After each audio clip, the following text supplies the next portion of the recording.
So, I got my hands on a fairly rare Rolex Submariner, the 168000, aka the 000. I borrowed this, but I recently bought my first Submariner myself, also a discontinued model.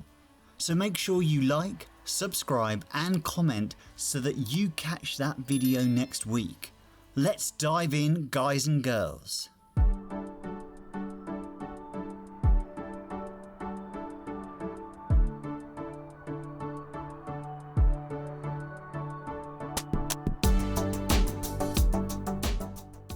Alright, I'm Cohan, a quick one today.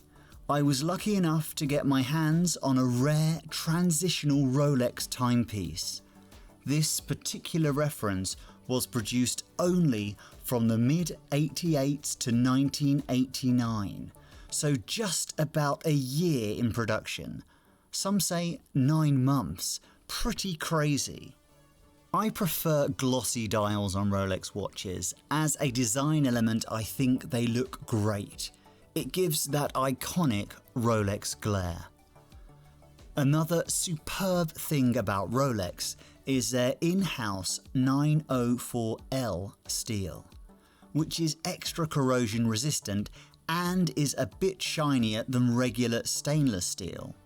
This is the very first Submariner reference where Rolex took their very own steel into use. It was also the first Submariner to apply sapphire crystal and not acrylic crystal.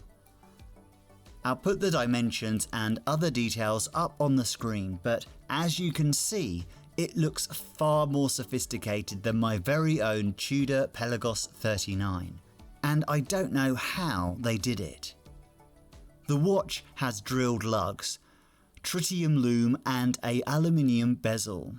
The hollow link makes the bracelet a bit loose, as it naturally will be in time, but it was surprisingly comfortable and good looking. As is the watch in the whole. I can't seem to point that out enough. These earlier Submariners really are special. The size, the design. There is a saying that there is no such thing as the perfect watch, but I think these pre-ceramic Submariners are as close as you get. It wears fantastic on my 16.5mm wrist as well. Do you have a favourite Rolex Submariner model? Please leave the reference in the comments. I think the one I'm receiving today is my favourite. So stay tuned and have a nice week, watch fam.